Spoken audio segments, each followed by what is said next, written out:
Hey man, there's a moment most men never recognize while it's happening, because it doesn't look dramatic, loud, or emotional on the surface.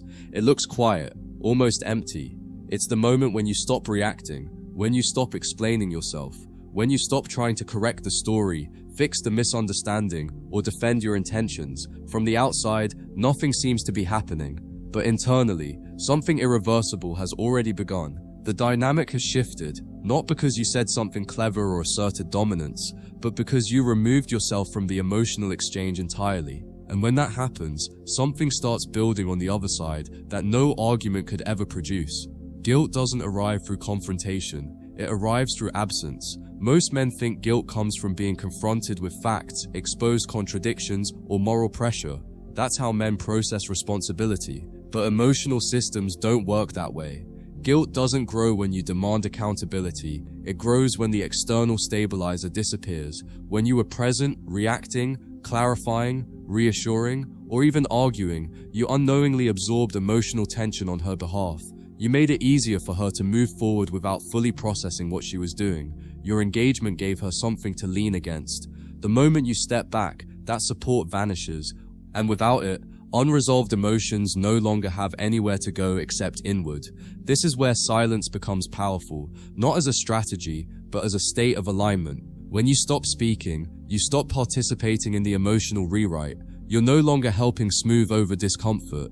You're no longer offering explanations she can reinterpret to suit the moment. You're no longer present to validate the narrative that allows her to feel justified, and that's when the internal friction begins, because now the version of events she's telling herself isn't being reinforced by your reactions, it's standing alone. And when a story stands alone long enough, cracks start to appear. Guilt doesn't show up immediately. It's subtle at first. It starts as confusion, as a quiet question. She doesn't voice out loud. Why isn't he reacting the way I expected? Why didn't he chase clarity? Why didn't he fight for his position in my life? When those questions don't get answered externally, the mind keeps returning to them, over and over, and every time it does, it replays moments that were once brushed past. The tone she used, the shift she justified, the inconsistency she avoided acknowledging. What once felt necessary starts to feel questionable, not because you pointed it out, but because there's no distraction left. Men often sabotage this process because silence feels like surrender to them. They think staying quiet means losing ground, but the opposite is true. Speaking keeps you trapped inside the emotional loop. Silence exits it entirely. When you disengage without hostility, you communicate something far more unsettling than anger ever could. You communicate that you don't need her agreement to move forward. You communicate that your stability isn't dependent on being understood.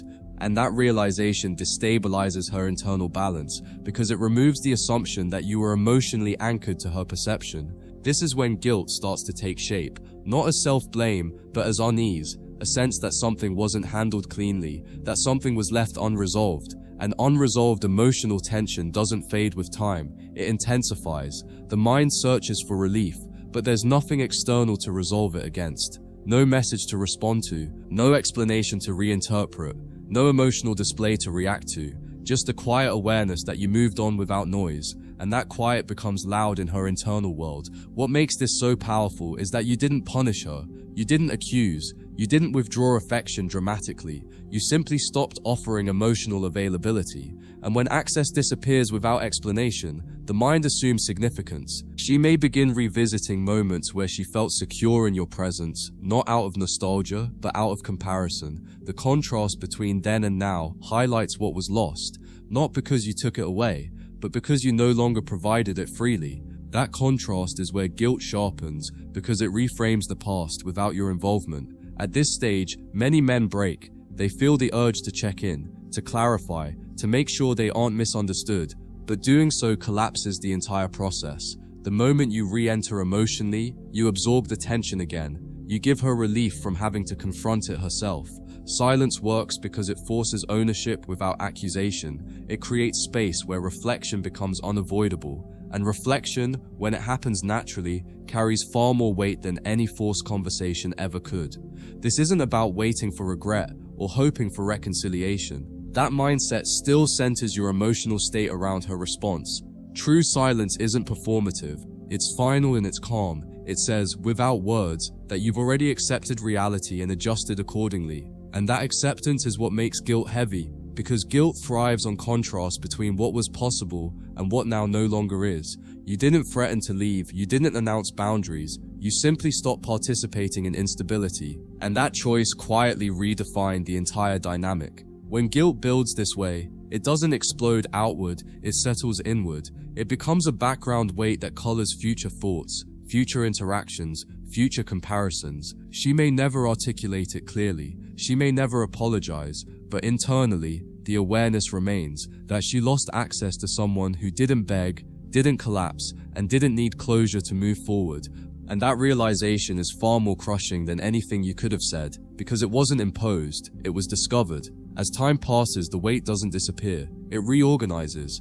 Guilt rarely shows up as an emotional breakdown. More often, it appears as restlessness, as distraction that doesn't quite work, as moments where her mind drifts back without intention, not because she misses you romantically, but because unresolved dynamics linger longer than resolved ones. The human mind struggles with open loops. When there was no final argument, no dramatic ending, no emotional collapse to justify the separation, the experience remains unfinished. And unfinished experiences don't fade quietly, they echo. What makes this especially uncomfortable is that she can't place the responsibility anywhere else. There was no explosion to blame, no cruel words to point to, no obvious wrongdoing she can anchor guilt to and dismiss. You didn't behave badly, you didn't overreact, you didn't beg or accuse, you simply withdrew with composure, and that composure removes the external villain she could have used to protect her self-image. Without that villain, the mind begins turning inward, not to punish itself, but to understand what shifted and why. This is where many women experience an internal contradiction. On one hand, they still believe their choice made sense emotionally. On the other, they feel the absence more deeply than expected. And when emotion and outcome don't align, tension forms. That tension is guilt's foundation. Not guilt over leaving, but guilt over how it was handled, over the ease with which she allowed someone steady to slip out of her life, over the assumption that you would always remain accessible, emotionally available, predictable. The silence you maintained becomes a reference point, not as a message, but as a standard. She begins noticing how rare that response actually was. Most men react. Most men seek reassurance. Most men demand clarity. You didn't. And that difference becomes clearer over time, especially when contrasted with future interactions. When other men over-explain, over-pursue, or emotionally destabilize themselves, the contrast sharpens, and contrast is what gives memory weight. At this stage, guilt doesn't need you present anymore. It operates independently. She may replay moments where she felt in control of the dynamic, only to realize later that control was temporary. What you did wasn't dramatic, but it was decisive. You didn't try to win the emotional negotiation. You exited, and exits without negotiation force reflection because they remove the illusion of influence. She didn't push you away. You chose yourself quietly. This is often when curiosity appears. Not curiosity about reconciliation, but about you, about how someone could detach without bitterness, about how you moved forward without needing validation. And curiosity, when paired with unresolved guilt, creates internal discomfort, because curiosity implies uncertainty. It implies that the story she told herself might be incomplete, and incomplete stories are mentally unstable. They demand revision, even if that revision never becomes verbal. Men often imagine guilt as something loud, something obvious, something that results in a message or apology. But real guilt rarely announces itself. It influences decisions quietly. It affects how she compares future connections. It shapes how she remembers you when she's alone with her thoughts. You become associated with stability, composure, and self-respect, not because you advertised those traits, but because you embodied them under pressure. And traits displayed under pressure are the ones that leave marks. The crucial detail here is that none of this requires your awareness or participation. You're not waiting for an outcome. You're not monitoring her internal state. That detachment is what keeps the process intact. The moment you check back in emotionally, you shift the dynamic again. You signal that you're still available to absorb tension, to offer reassurance, to smooth over discomfort. And once again, guilt loses its place to land. Silence works because it doesn't interfere. This is why saying nothing feels counterintuitive to most men. They're taught that resolution comes from communication. But communication only resolves situations where both sides are grounded in accountability. When accountability is filtered through emotion, communication often delays resolution instead of creating it. Silence accelerates clarity because it removes emotional negotiation entirely. It allows reality to stand without commentary, and reality, when unchallenged, has weight. Eventually, the guilt reaches a point where it no longer seeks escape. It settles into acceptance. Acceptance that something meaningful was mishandled. Acceptance that access was lost, not through conflict, but through neglect. And that kind of acceptance changes how people move forward. You may never witness it. You don't need to, because the purpose of your silence was never to crush her. It was to align yourself with reality and let consequences unfold naturally. And when consequences unfold without force, they last. What happens next is subtle but defining. The emotional system begins to recalibrate around the absence without your presence acting as a reference point. Her internal compass shifts. The emotional certainty she once felt begins to loosen, not because she doubts herself, but because the outcome didn't match her expectations.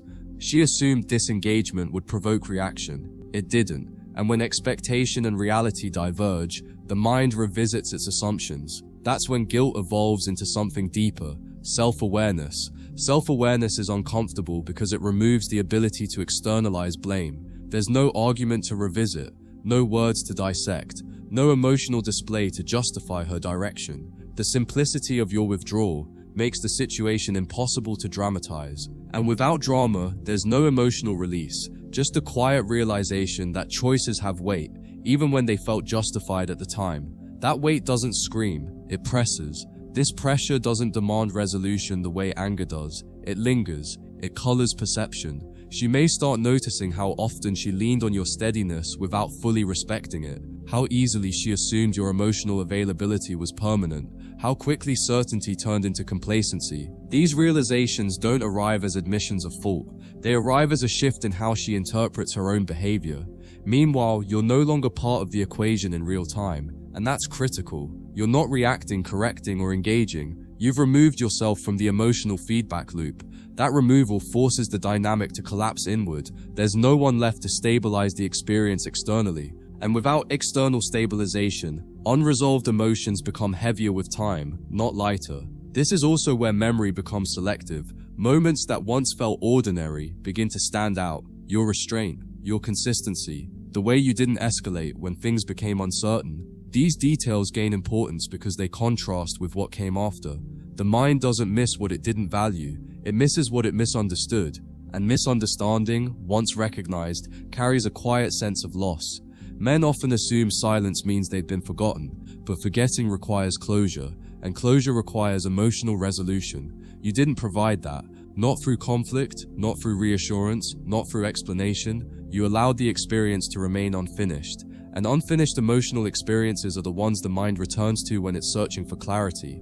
At this stage, guilt is no longer about you. It's about identity, about how she sees herself in retrospect, about whether her actions align with the version of herself she believes in. That internal conflict doesn't need you to resurface. It needs time and contrast. And contrast arrives naturally as life continues without you in it. What most men never realize is that silence also protects them from distortion. The more you speak, the more your words can be reinterpreted. The less you say, the less material there is to reshape. Your absence remains clean, uncontaminated by emotional negotiation. That cleanliness gives your exit a kind of permanence that no argument ever could.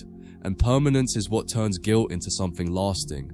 Not pain, not regret, but awareness. Awareness that certain opportunities don't announce their value while they're present.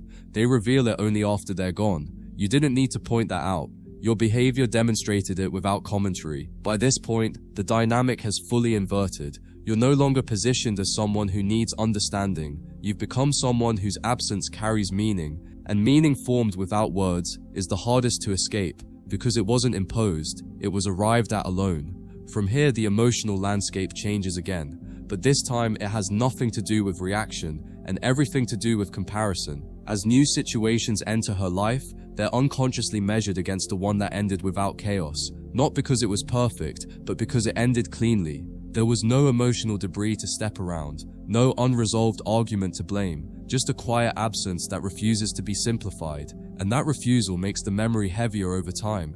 This is where guilt becomes quiet recognition. Recognition that not every loss announces itself as a mistake in the moment. Some losses only reveal their cost later, when the emotional environment changes and the contrast becomes undeniable, when attention feels noisy, when reassurance feels performative, when intensity feels unstable, and suddenly the calm you represented stands out not as boring, but as rare. What unsettles her most is not that you left, but how you left. No emotional collapse, no attempt to negotiate value, no effort to secure reassurance. You didn't try to extract understanding before moving forward. That behavior disrupts expectations because it doesn't fit the usual script. And when a script breaks, the mind keeps replaying it, searching for the missing explanation. Men often underestimate how much their composure under uncertainty is observed, even when it isn't acknowledged. Emotional systems are sensitive to stability. They notice when someone doesn't scramble for footing. Your restraint communicated something without language, that your center wasn't located in her response. And once that realization settles, it reframes the entire interaction retroactively. This reframing is where the pressure intensifies, because if your stability didn't depend on her, then her assumption of influence was flawed, and that realization forces a reassessment of power. Not power in a manipulative sense, but power as independence. She may begin to understand that what she mistook for emotional availability was actually choice, and choice, once withdrawn, cannot be demanded back. Guilt thrives in this space because it highlights missed awareness. Awareness that arrives too late feels heavier than obvious error. If there had been a fight, the outcome could be rationalized. If there had been cruelty, blame could be assigned. But there was neither, just a man who recognized misalignment and exited without spectacle. And that lack of spectacle removes every familiar emotional defense. At this point, even attempts at distraction lose effectiveness. New attention doesn't fully override old impressions, it competes with them. And competition invites comparison. Comparison invites reflection. Reflection invites honesty. Not spoken honesty, but internal honesty, the kind that doesn't need an audience and therefore can't be softened for approval. What's important to understand is that this internal process doesn't require dramatic emotion. It often unfolds during quiet moments, in pauses, in gaps between interactions, in times when there's no one else to absorb emotional energy. That's when unresolved dynamics surface, and your silence ensured that the unresolved stayed unresolved. Meanwhile, your experience has already shifted entirely. You're no longer orienting your emotional state around her reactions. You're not tracking outcomes. You're not waiting for realization. Your nervous system has stabilized around your own alignment, and that stability is what made the silence real, not tactical. It wasn't designed to provoke. It was the natural result of clarity, and clarity is what ultimately allows guilt to complete its cycle without your involvement. You didn't crush her with words. You didn't pressure her into remorse. You let reality do what it always does when left alone long enough. It reveals weight, and weight, once felt internally, doesn't need explanation to be understood.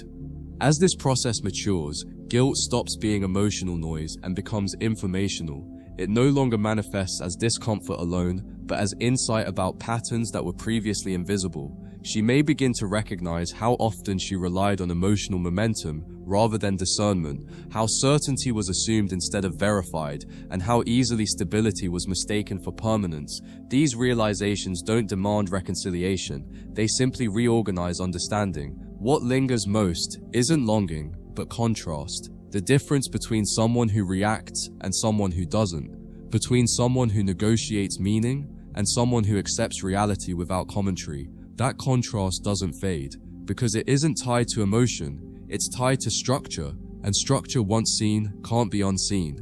This is why silence outlasts confrontation. Confrontation gives shape to conflict. Silence removes shape entirely. Without form, the mind struggles to resolve experience neatly. It keeps circling, not because it wants to return, but because it wants to understand. And understanding that arrives late often carries a quiet sense of responsibility. Men often think impact requires visibility, that if something mattered, it would announce itself. But the deepest impact happens internally, where there's no performance and no audience, where emotional defenses relax, where stories told for comfort lose their function. Your silence allowed that space to exist, and space is where reckoning occurs. By now, the dynamic has shifted permanently. Even if paths never cross again, the reference point remains. not as regret, but as recalibration. Future decisions are influenced subtly, expectations adjust, assumptions soften, and that adjustment is the final stage of guilt's evolution, when it stops being about what was lost and starts informing how choices are made going forward. Meanwhile, your detachment has done something equally important for you. It has reinforced self-trust. You didn't need resolution to move forward. You didn't need validation to stabilize. You allowed reality to be enough. And that reinforces an internal authority that doesn't depend on outcome. This internal authority changes how you experience connection in general. You no longer rush to secure emotional certainty. You let alignment reveal itself. You don't interpret silence as threat. You don't interpret inconsistency as confusion. You interpret it as information. And information doesn't require emotion. It requires decision. From this place, you don't harden. You clarify.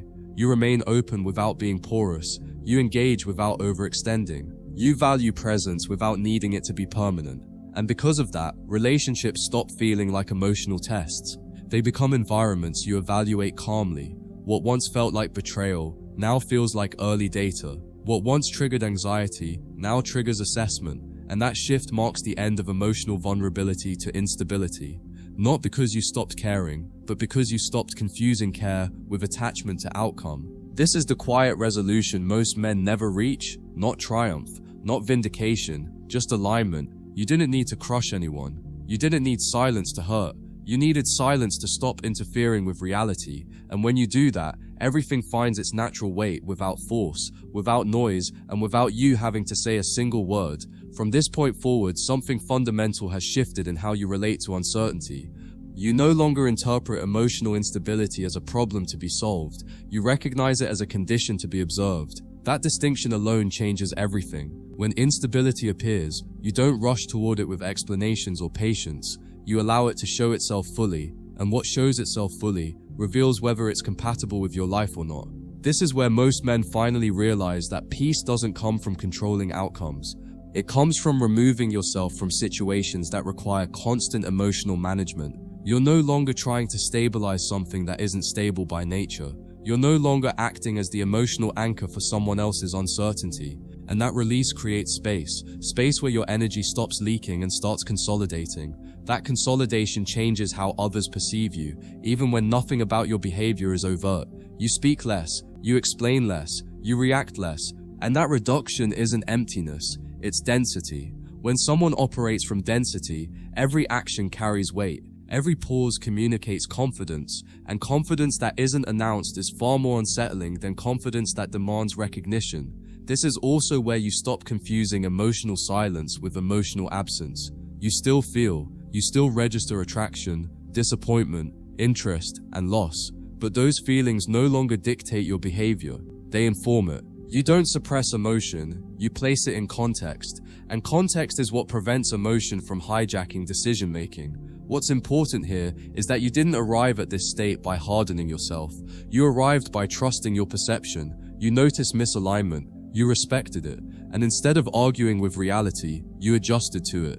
That adjustment is the opposite of weakness. It's the clearest form of self-respect there is. At this stage, even the idea of guilt loses relevance for you. Not because it no longer exists on the other side, but because your emotional life no longer revolves around someone else's internal process. You're not waiting for accountability to feel justified. You don't need acknowledgement to feel complete. Your closure came from action, not explanation. This independence also sharpens your discernment. You begin noticing early signs of instability without attaching to them. You don't excuse them. You don't dramatize them. You simply register them. And when patterns repeat, you don't feel confused. You feel confirmed. Confirmation brings calm, not resentment. This calm is often misunderstood. Some may interpret it as emotional distance, others may see it as indifference, but what it actually represents is emotional sovereignty. You're no longer governed by someone else's emotional weather, you carry your own climate, and that internal consistency is what allows you to move through relationships without losing yourself.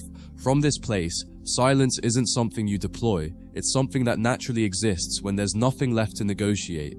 You don't withhold words to create effect. You withhold words because there's nothing left that needs to be said, and that kind of silence can't be faked. It only exists when clarity is already present.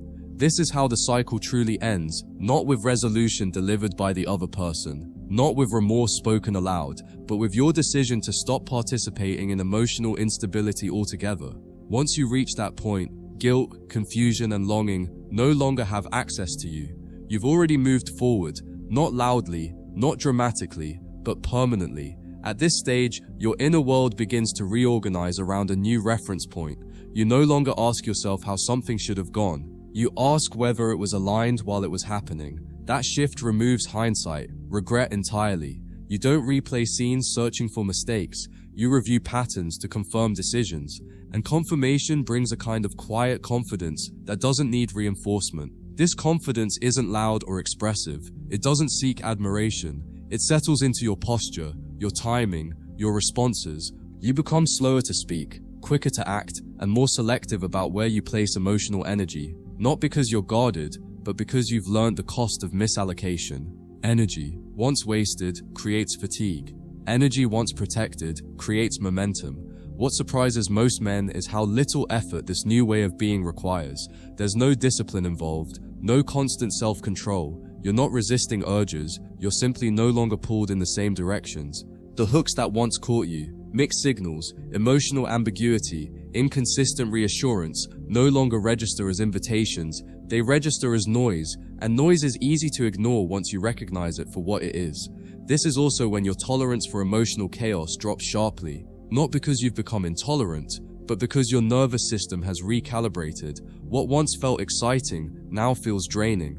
What once felt mysterious now feels inefficient. And that change isn't intellectual, it's physiological. Your body no longer wants what destabilizes it. From the outside, this can look like detachment, but internally, it's engagement with reality at a higher resolution. You're not less invested in connection, you're more precise about it. You no longer confuse availability with intimacy. You allow intimacy to earn access rather than granting it prematurely. At this point, even if she were to resurface, the dynamic would already be different, not because you've rehearsed responses, but because you've outgrown the context that made those responses necessary. You're no longer oriented toward resolution, you're oriented toward alignment, and alignment doesn't require revisiting what already revealed itself. This is where most men finally understand that strength isn't about holding ground, it's about knowing when ground is no longer worth holding. You didn't lose anything by walking away quietly. You preserved clarity, and clarity compounds. It sharpens judgment, it stabilizes emotion, it protects direction. What once felt like loss now registers as filtration. You didn't fail to maintain something, you allowed something misaligned to exit, and once you view it that way, resentment evaporates. There's nothing to resent when you're no longer resisting reality. This perspective also changes how you experience future connections. You don't rush forward emotionally, you let consistency show itself. You don't seek certainty through conversation, you observe it through time, and because of that patience, disappointment becomes rare. Not because people don't disappoint, but because you see it early. By now, the silence that once felt unnatural feels inevitable. Not forced, not calculated, just appropriate. You're not withholding words, you're living in a place where words aren't required to justify movement. And when a man reaches that place, nothing external has leverage over his emotional state anymore. At this level of clarity, you begin to notice something that once escaped you entirely: how rare emotional restraint actually is. Most people speak to manage anxiety, to regain footing, to soothe discomfort. You don't anymore. When you speak now, it's because something needs to be said, not because silence feels threatening. That alone separates you from dynamics built on emotional urgency. This is also when you stop mistaking availability for value. You recognize how often access was confused with importance in the past, how being present was assumed to mean being permanent. You no longer operate under that illusion. Presence becomes deliberate, access becomes conditional, and those conditions aren't spoken, they're lived. What once pulled you into emotional spirals now barely registers. Shifts in tone don't provoke analysis. Delays don't trigger interpretation. Ambiguity doesn't invite curiosity. You've learned that clarity doesn't arrive through decoding. It arrives through consistency, and consistency never needs explanation. This is where emotional maturity becomes visible, not through restraint alone, but through timing. You don't rush toward resolution. You allow situations to reveal themselves fully before deciding how much energy they deserve. That patience isn't passive, it's active discernment, and discernment keeps you from investing in what cannot sustain itself. By now, you also understand that silence isn't emptiness, it's structure. It creates boundaries without announcing them. It communicates standards without negotiation. And because those standards aren't debated, they're felt more clearly than anything you could have articulated. At this stage, even conflict feels different. You don't seek to win it, you observe how it's handled. You notice whether responsibility is taken or avoided, whether discomfort is processed or redirected, and those observations inform your decisions more than any promise ever could. What's changed most isn't your behavior, it's your orientation. You're no longer oriented toward emotional preservation, you're oriented toward internal coherence. You move in ways that don't require constant adjustment, and that coherence creates a steadiness that others sense instinctively. This steadiness doesn't demand admiration, but it commands respect, not because you assert authority, but because you embody self-governance. You're not reacting to pressure, you're not negotiating identity, you're simply operating from alignment, and alignment doesn't need reinforcement. At this point, the past no longer intrudes emotionally, it informs without interrupting. Lessons are integrated, not replayed. You don't revisit old dynamics to extract meaning. The meaning is already embedded in how you move now. This is where emotional freedom becomes tangible. Not freedom from feeling, but freedom from being pulled off center by instability. You're no longer anchored to outcomes you can't control. You're anchored to standards you can maintain, and that anchoring creates a calm that nothing external can easily disturb. By now, you've stopped interpreting emotional shifts as personal evaluations. You no longer read distance as rejection or inconsistency as confusion. You recognize them as signals of alignment or lack of it. That recognition removes the emotional sting that once accompanied change. You don't brace yourself when energy shifts. You register it, adjust, and continue forward without internal disruption. This is also where your sense of time changes. You're no longer in a rush to define, label, or secure outcomes. Urgency dissolves because urgency was always rooted in uncertainty.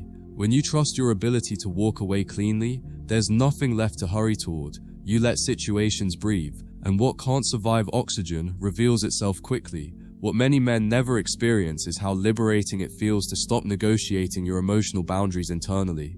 You're no longer debating whether to speak up, wait longer, or give one more chance. Decisions become quieter and faster because the criteria are already set. You don't deliberate over misalignment, you recognize it. This internal decisiveness removes friction from your life. You're not torn between desire and self-respect anymore. You don't override discomfort to maintain connection, you allow discomfort to inform distance. And that simple adjustment preserves energy that was once spent rationalizing what didn't feel right.